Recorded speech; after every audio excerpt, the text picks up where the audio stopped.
Jerusalén posee un imán especial.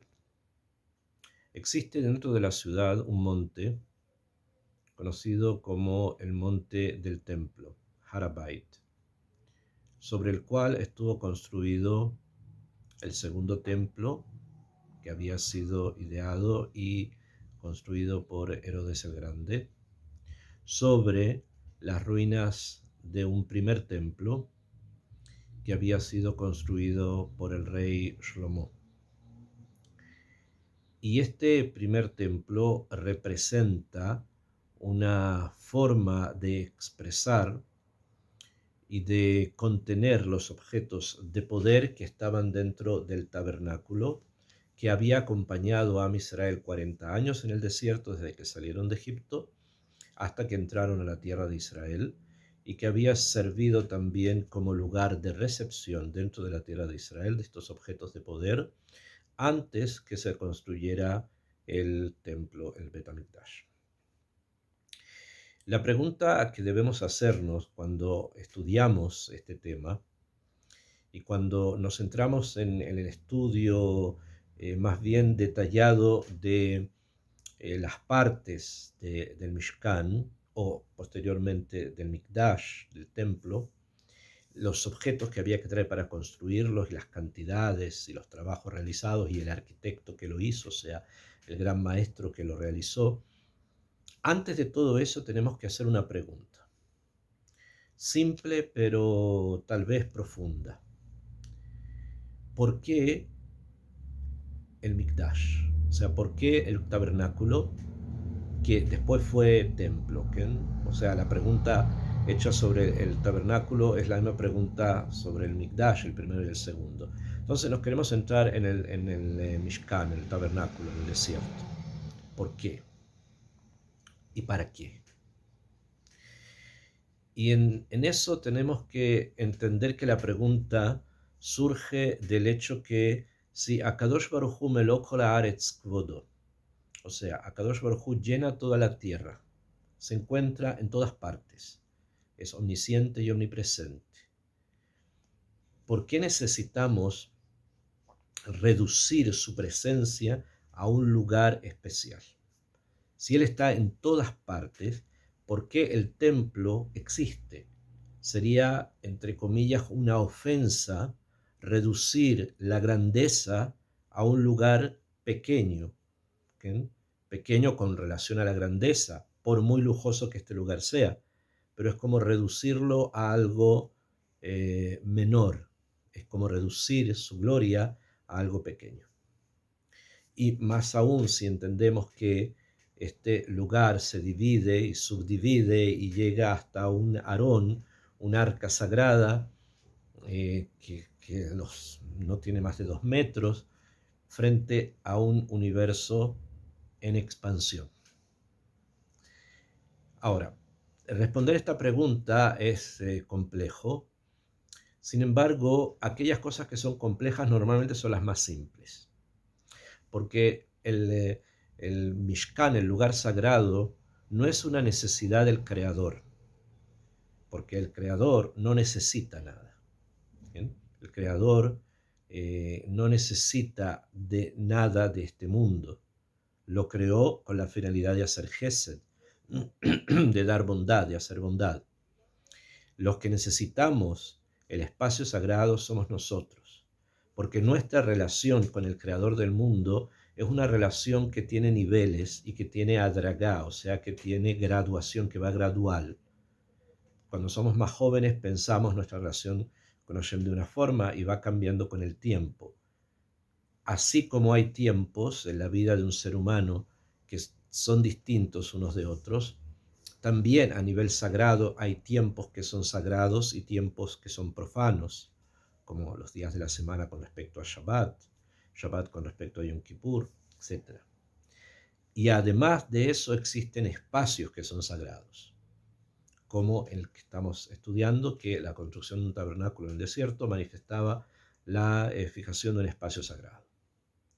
Por lo tanto, el tiempo y el espacio se gradúan, o sea, se ponen en niveles distintos de apreciación espiritual. y eso es lo que conocemos como el espacio sagrado y el tiempo sagrado. Juntos son la creación del mundo, porque cuando Hashem crea el mundo, que es lo que crea, crea el tiempo y el espacio, y dentro de ellos, especialmente del espacio, se va creando este universo del que nos sorprendemos todos los días. Entonces, cuando se construye un tabernáculo, cuando se celebra Shabbat, lo que de alguna manera se está haciendo es mostrando, utilizando esta palabra, la creación del mundo, pero no solamente la creación del mundo en forma llana o simple, sino que dentro de esa creación hay niveles de espiritualidad. Hay lugares donde para nosotros vamos a realizar actividades que no son muchísimo más profundas que las realizadas en otros lugares. Esto quiere decir que la realidad del Mishkan indica la necesidad que el ser humano tiene para ser lo que es, de identificar lugares que para él son especiales. Y esto es el por qué y este es el para qué. Una vez que esto está claro, que existe la necesidad del lugar sagrado como del tiempo sagrado, entonces ya podemos entender también el por qué para la construcción de algo así se necesitaron traer una cantidad de materiales que representan las fuerzas primeras del universo. ¿Por qué Dafka se necesitaron tales metales o tales maderas? Porque justamente ellas representan la creación y representan los objetos de poder que existen dentro de la creación del mundo. En la Torá, en el Sefer Shemot, el libro del Génesis, encontramos una relación de varias parashiot que van desde la parashá de Trumá, en el capítulo 25, hasta el fin del libro, hasta el fin del Sefer Shemot, que termina en la parashá de Pikudei.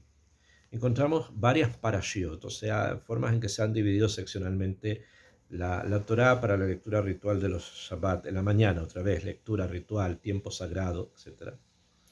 Y en estos textos se nos presenta precisamente la realidad del Mishkan, la realidad del tabernáculo y lo que contiene, y cómo se fabrica el edificio y lo que contiene, y también la ropa, o sea, el vestuario que va a identificar al servidor, a la persona que va a servir dentro de ese espacio sagrado, o sea, que es el Cohen. El Cohen y el Cohen Gadol, hay vestuario especial porque es un acontecimiento especial en un lugar especial, es la naturaleza del mundo que Hashem nos ha entregado para que nosotros podamos graduarla, ¿no? Poner lo que es más importante, lo que es menos importante, lo sagrado y lo profano. En esta primera entrega me quiero referir al espacio que el Mishkan y después el templo van a dividir, porque ya que vamos a tener un espacio sagrado, este espacio sagrado no es igualmente sagrado en todo lo que contiene, sino que hay también allí diferencia. En términos simples, el espacio en el que está construido el Mishkan, o sea, el tabernáculo, es como una especie de rectángulo. Este rectángulo está dividido en dos partes. En una parte de este rectángulo se va a ubicar un espacio, valga la redundancia, que se llama Kodesh HaKodashim, o sea, el lugar más sagrado. Kodesh HaKodashim, Kodesh es santo sagrado, HaKodashim de los santos, o sea, que es el punto central de la Kedushá, el mayor de todos. Y el resto de este rectángulo va a llamarse Kodesh, lo santo. Este es el espacio del edificio. Como vamos a leer, y para aquellos que conozcan, el edificio era armable y desarmable, se podía armar y desarmar, pero como si fuese de todas formas este rectángulo se armaba y quedaba construido como una especie de edificio dividido en dos partes. En una parte que era el Kodesh, se ubicaban diferentes objetos de poder. En el lado norte del Kodesh se ubicaba la mesa de los panes, en Shulchan Apanim, de los panes que se veían unos a otros, se llama Shulchan Apanim, Shulchan Lechem Apanim. Al lado sur se ubicaba la menorá, el candelabro, y delante de la división que había entre el Kodesh y el Kodesh HaKodashim, que normalmente era una cortina, pero a veces también puede haber sido una puerta, se ubicaba un pequeño altar de oro donde se hacía el incienso. El saumerio se realizaba allí. Estos tres objetos de poder estaban en el Kodesh. Al lado norte, la mesa; al lado sur, la luz, la menorá; y en la mitad, frente a la división que había con el Kodesh HaKodashim, el altar de oro, el altar de los inciensos. Detrás de la cortina o de la división, cualquiera que ésta fuese, en el lugar donde está el Kodesh HaKodashim, allí se ubicaba el Arca de la Alianza. El Arca de la Alianza era una caja, no una, tres cajas, una primera de oro, otra de madera y otra de oro, que dentro de ella estaban las tablas de la ley recibidas por Moshe. Las primeras que él rompió las puso allí, y las segundas que recibió después también estaban allí. Sobre esto había un caporet, había un cobertor, algo que tapaba esta caja, que sobre este cobertor se habían esculpido dos figuras de dos ángeles, uno con forma masculina y otro con forma femenina. Estos son los querubines.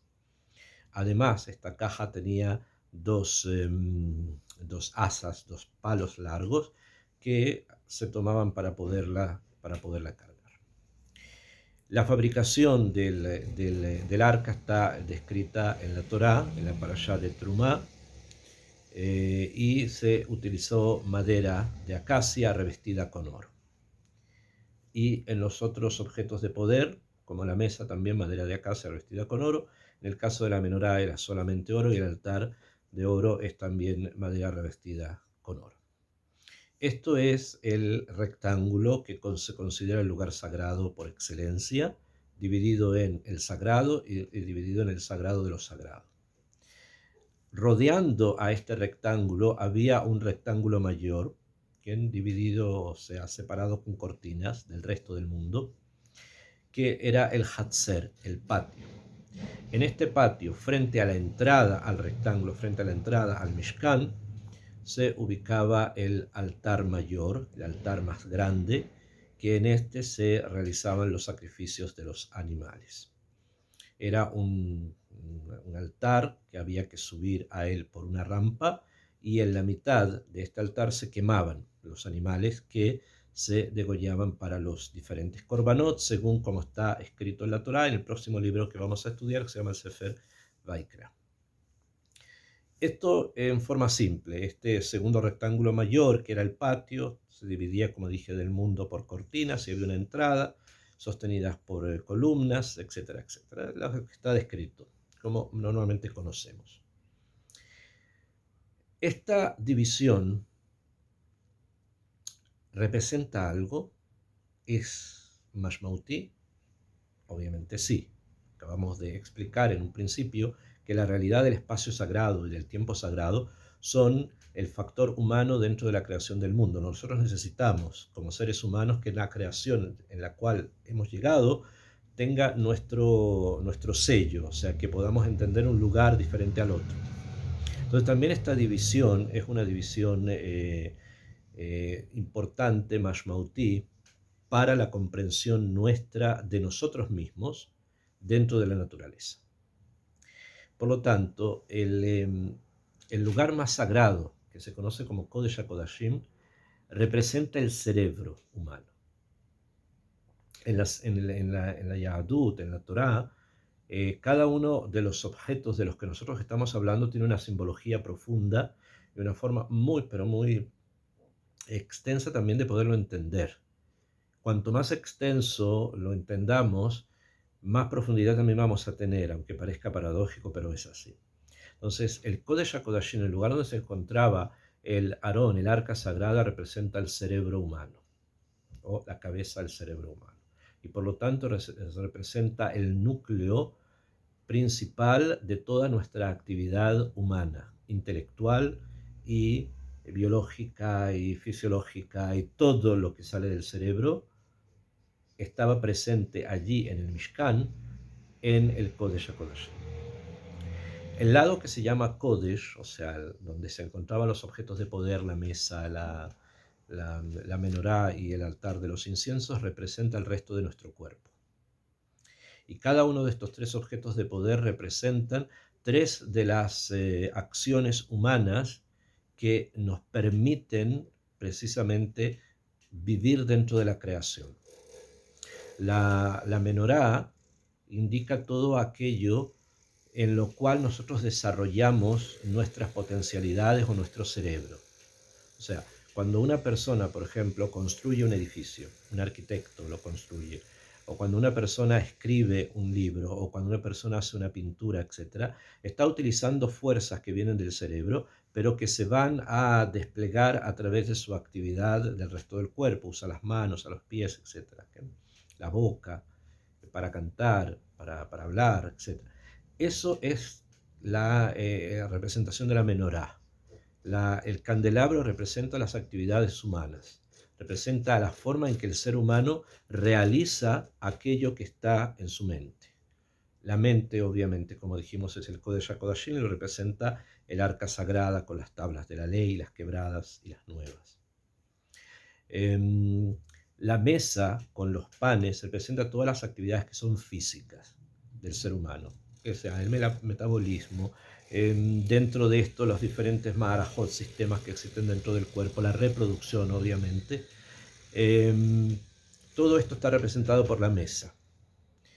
Y el altar de los inciensos, o sea, el altar donde se quemaban los inciensos, representa todas las actividades éticas o la forma de relacionarnos con nuestras cualidades.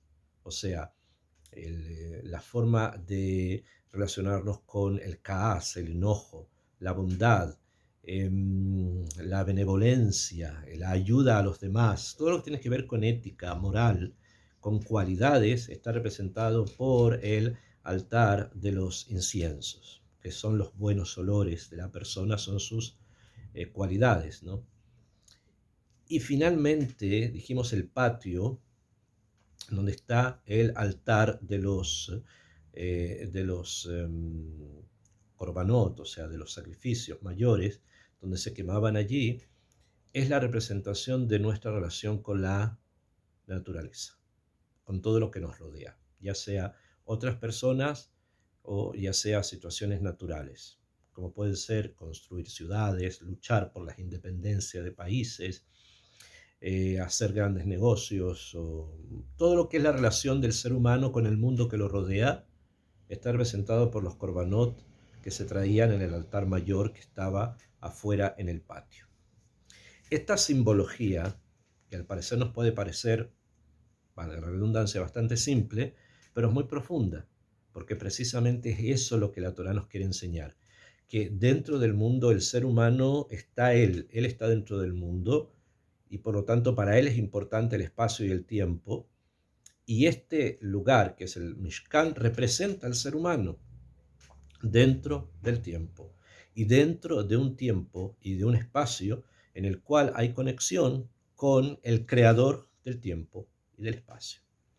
En otras palabras, el arca de la alianza, la menorá, el candelabro, la mesa, el altar de los inciensos, el altar mayor, es el propio ser humano que está allí dentro de la creación, poniendo su lugar y poniendo su relación con el creador como algo fundamental en su forma de litpos, de ocupar el espacio y ocupar el tiempo. Obviamente es necesario introducirnos en el estudio de cada uno de los factores, porque vamos a entender precisamente cómo se utilizan en el Mishkan, el tabernáculo y después en los templos, estos objetos, y eso nos va a enseñar cómo nosotros tenemos que actuar, cómo nosotros tenemos que relacionarnos con la mente, con el cuerpo, con las actividades mentales, con las actividades intelectuales, con las actividades físicas, todo eso va a estar representado precisamente con las actividades que se realizaban en el Mishkan y que se realizaban después en los diferentes templos. Podemos preguntar, tal vez, eh, digamos simplemente, pero nada acá es simple. Hoy día que no tenemos el templo, entonces, ¿dónde estamos? Si no hay templo, la imagen que yo puedo tener de mí es menor, no está presente, no me lo enseña la propia dimensión de la realidad de un templo, ya no me lo enseña porque no está. El lugar está eh, vacío, entre comillas, de Kedushá.